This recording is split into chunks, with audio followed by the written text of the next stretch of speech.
We're going live right now. So I'm going to give this a minute. It's redirecting right now. And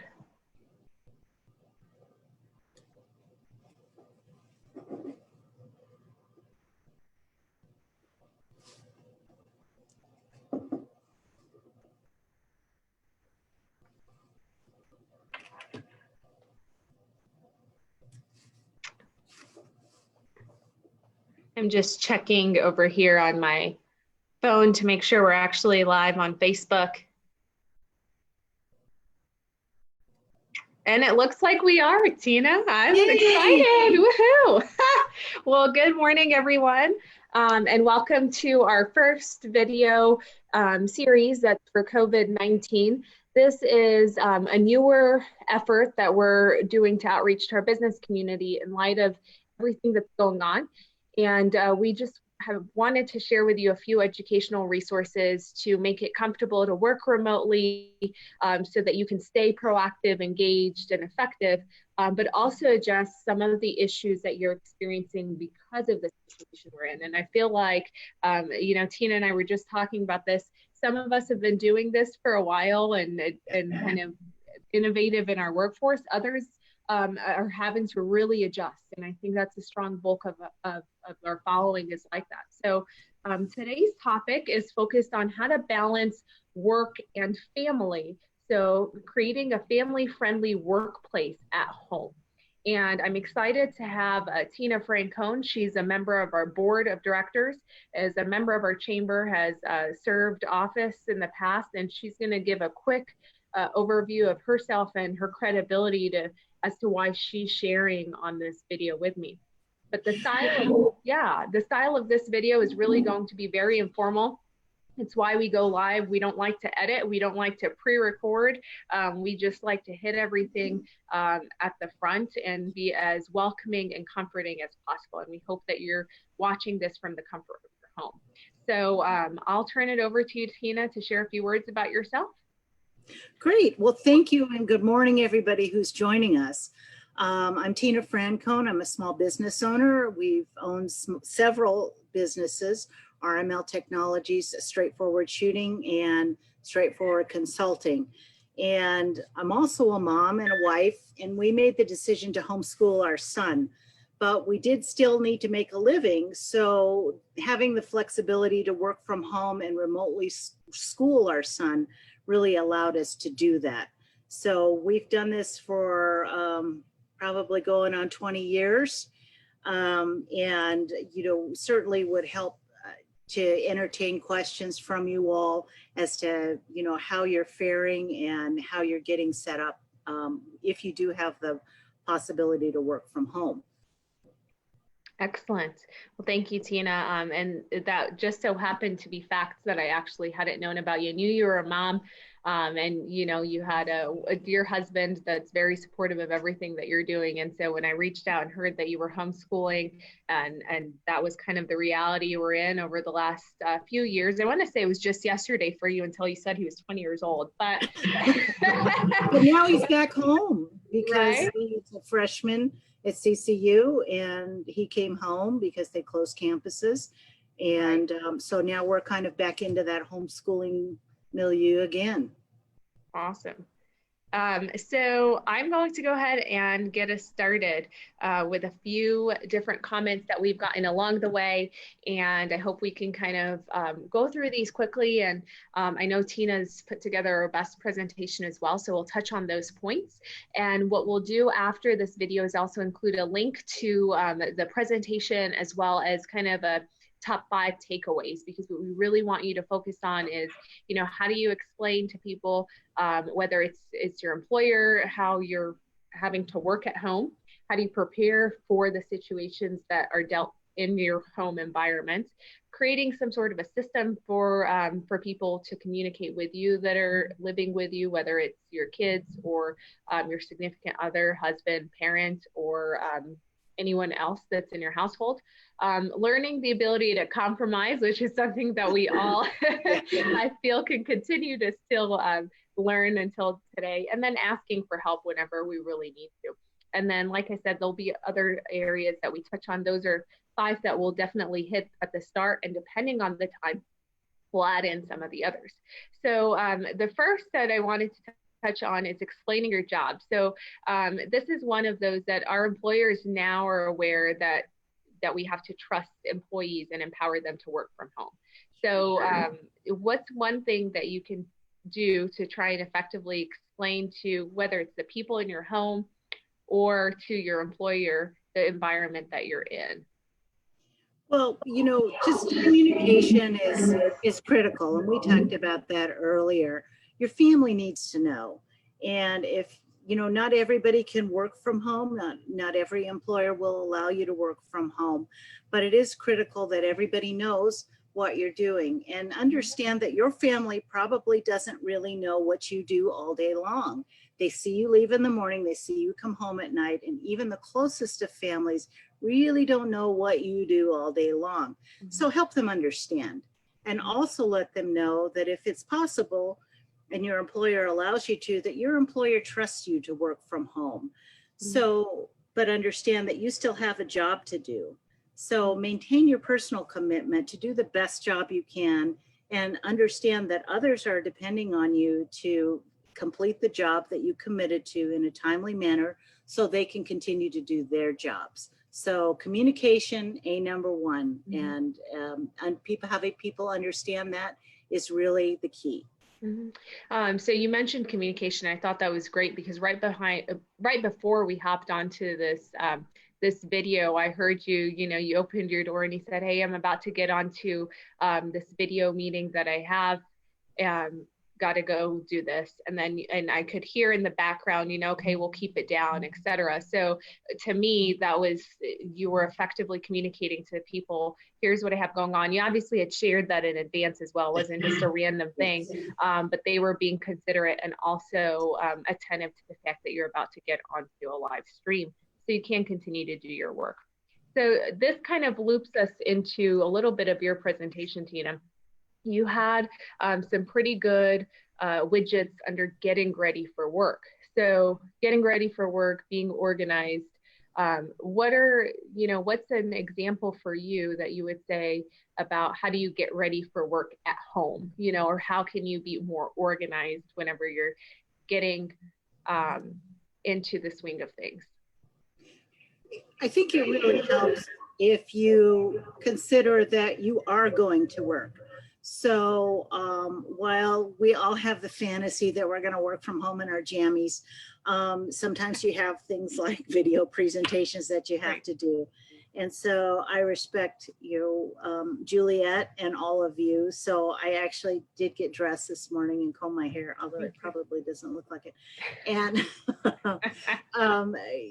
so get dressed and prepare like you would for work. Certainly you're going to be a little more informal because you're at home, but really understand that you are still working. So getting ready, preparing for work, eat before you start your workday, just like you would your regular workday, and having an organized workspace will help you do that. Excellent. So some of the things to keep us organized, we obviously are still running an 8 to 5 schedule, most of us, or depending on what our general workload would have been. Tips for staying in tune with completing tasks.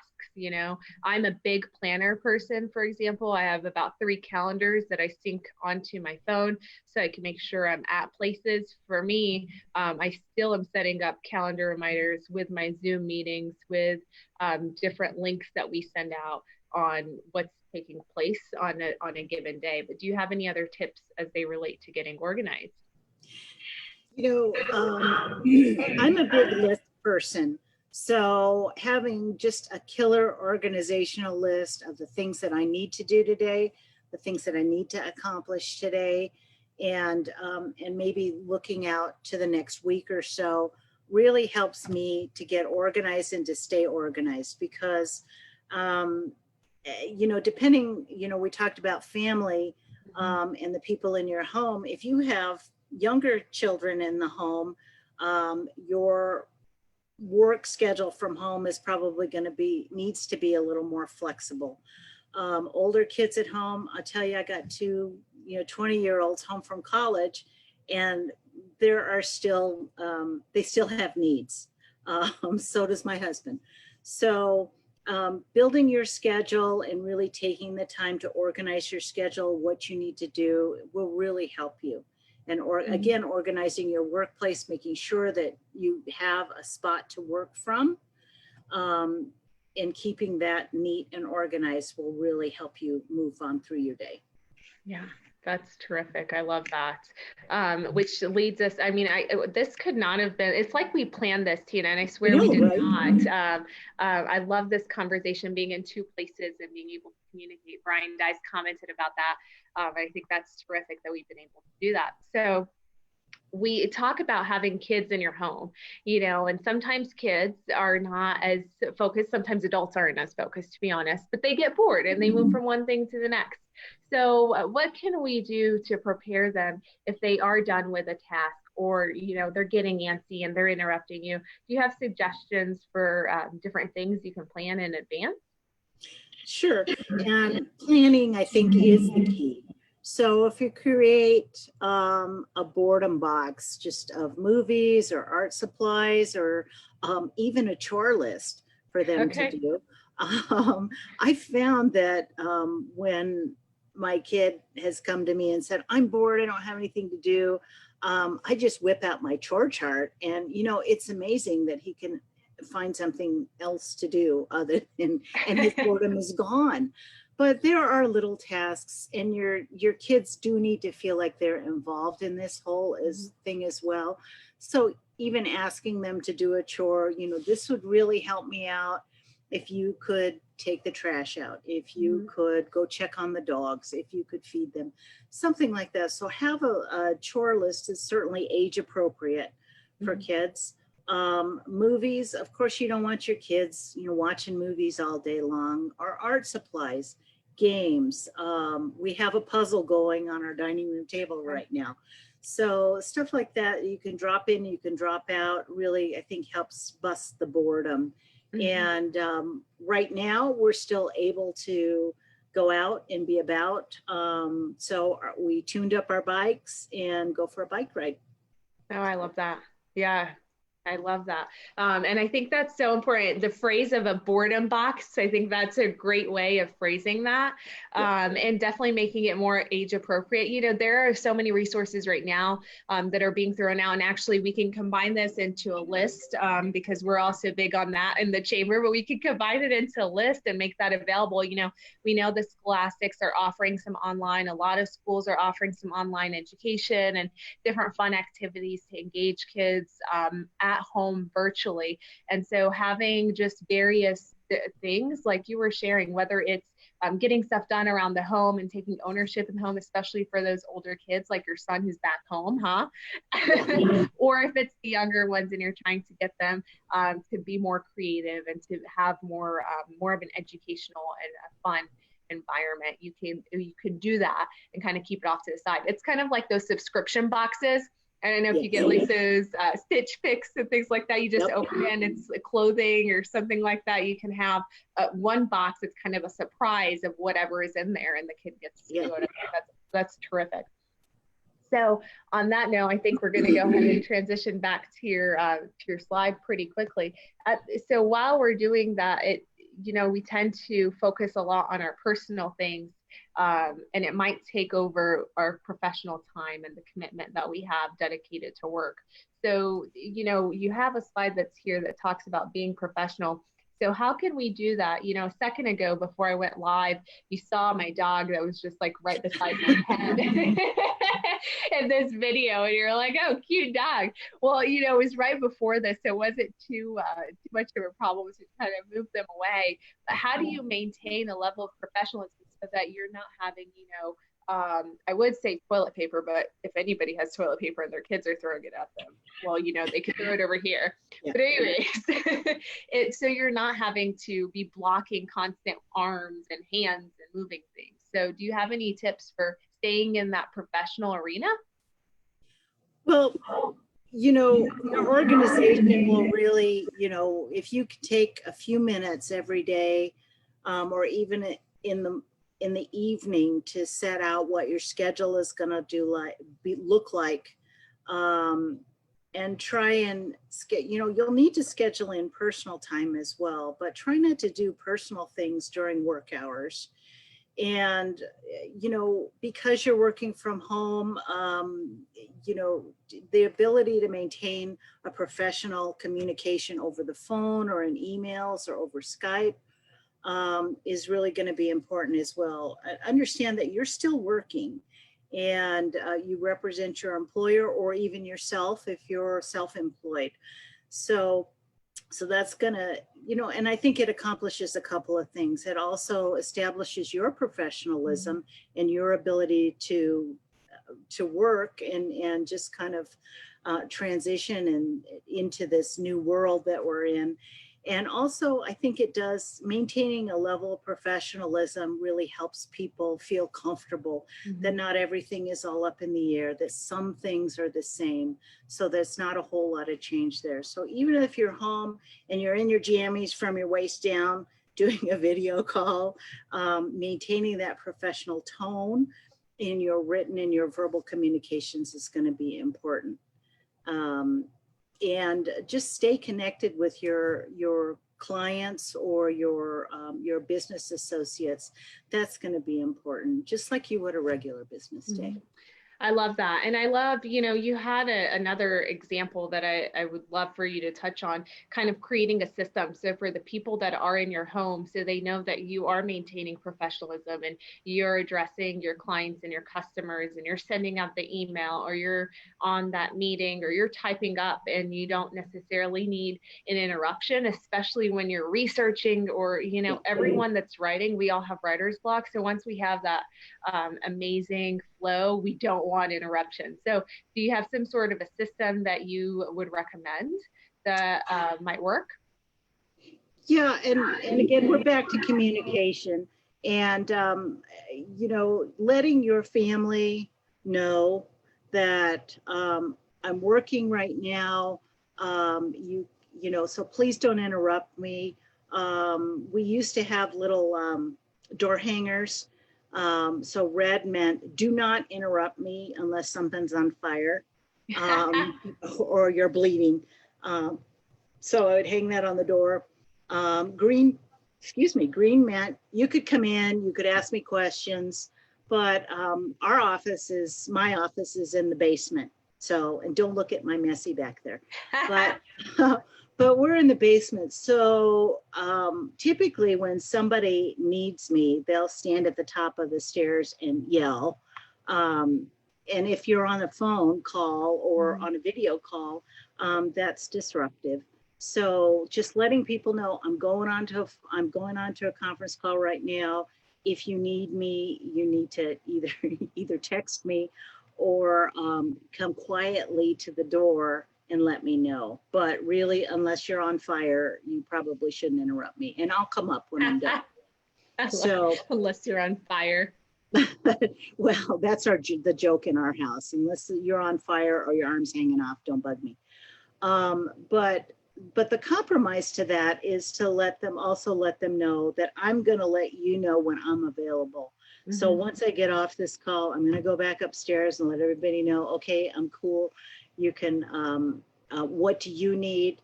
If you need something, then we'll take care of it. If not, I'm going back downstairs to work. So that's but letting them know and making a compromise. If I need to work, I need to concentrate on this until noon. So, but at noon we can go out and take a bike ride, or we'll have some lunch, or we'll work on the puzzle, or we'll play games. So letting them know that,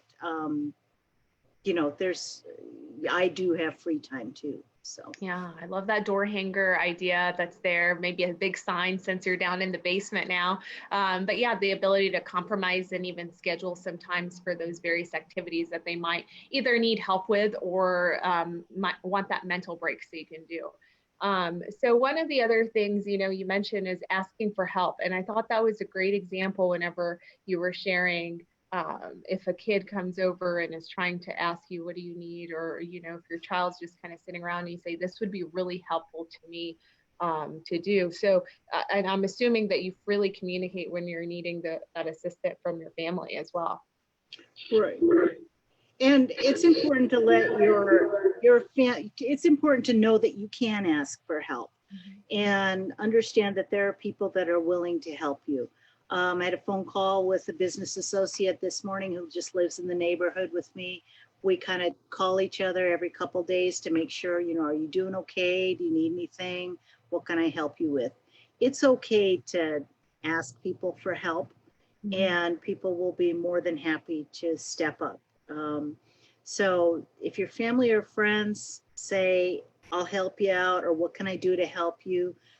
Don't turn them down. Just say, you know, I really need you to XYZ, and they'll be happy to do that.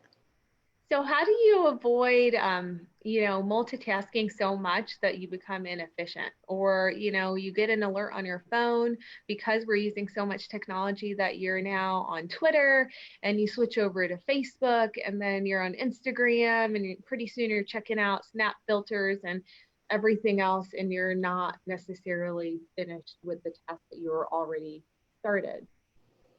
Yeah, and I'll go back to my, you know, elected official days. As county commissioner, on average, I would get probably about 200 emails a day.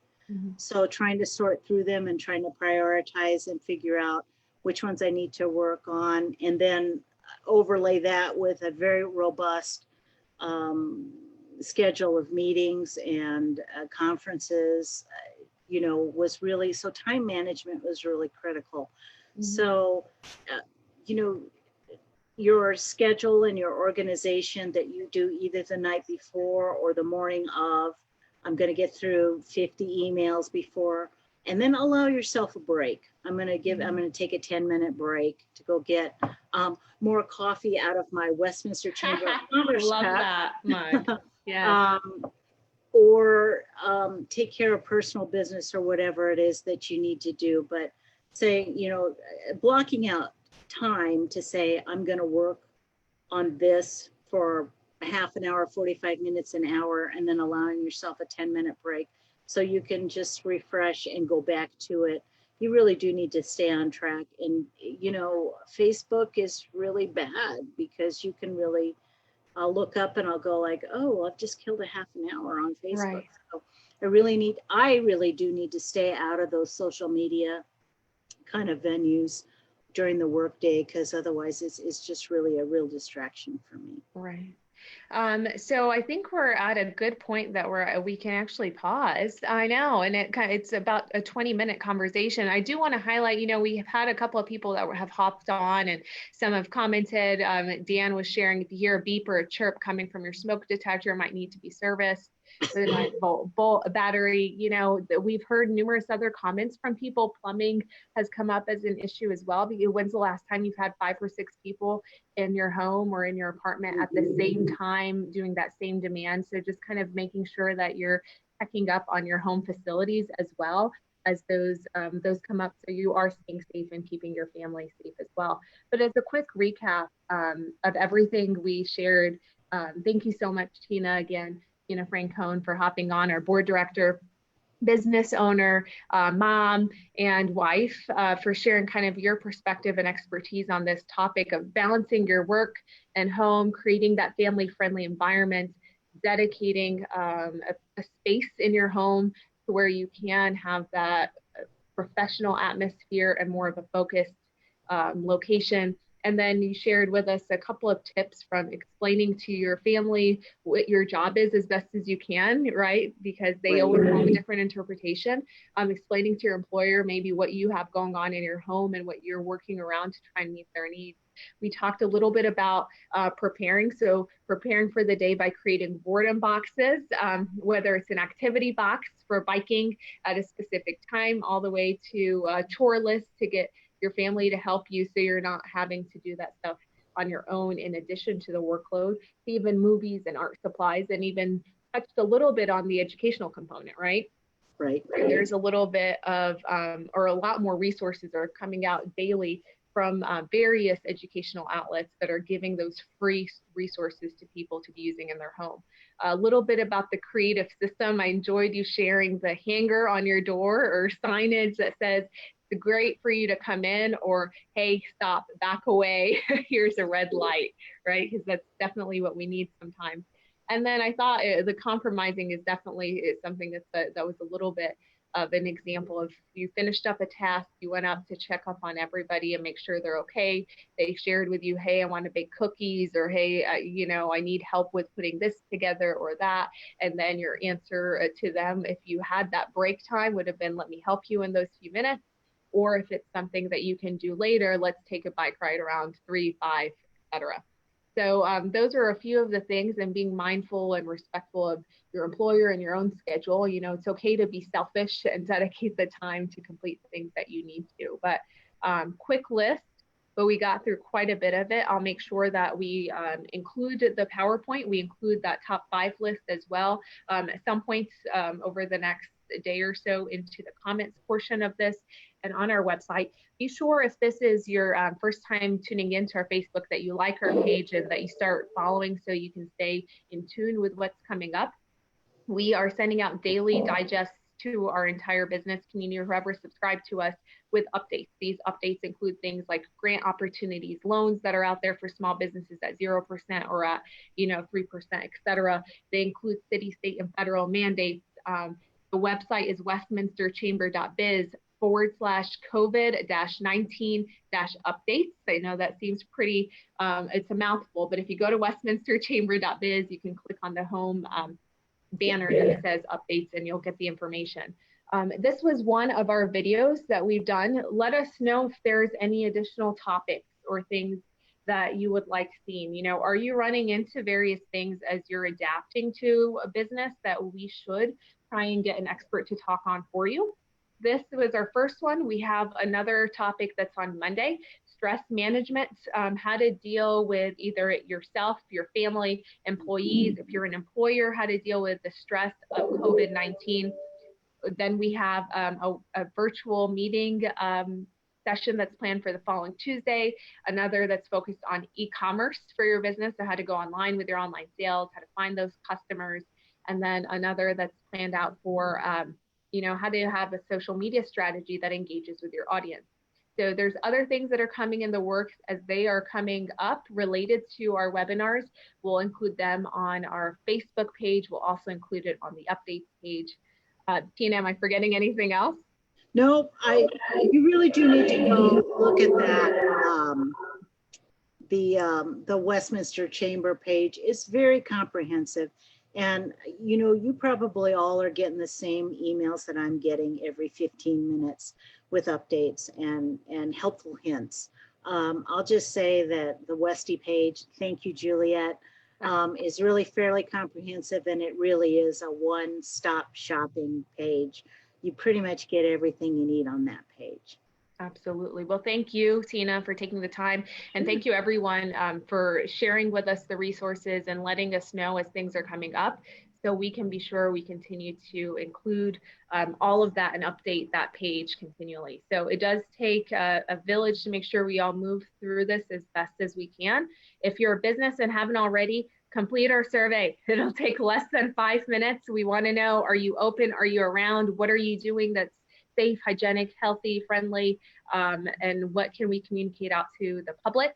And be sure that you scroll down through this Facebook page, because we've got a lot of contests going on, a lot of other events and programs that are all virtual to try and make sure that we're supporting business and commerce, especially during this time of need. So thank you all for spending Friday with us and joining us. This will be available live for replay at any point.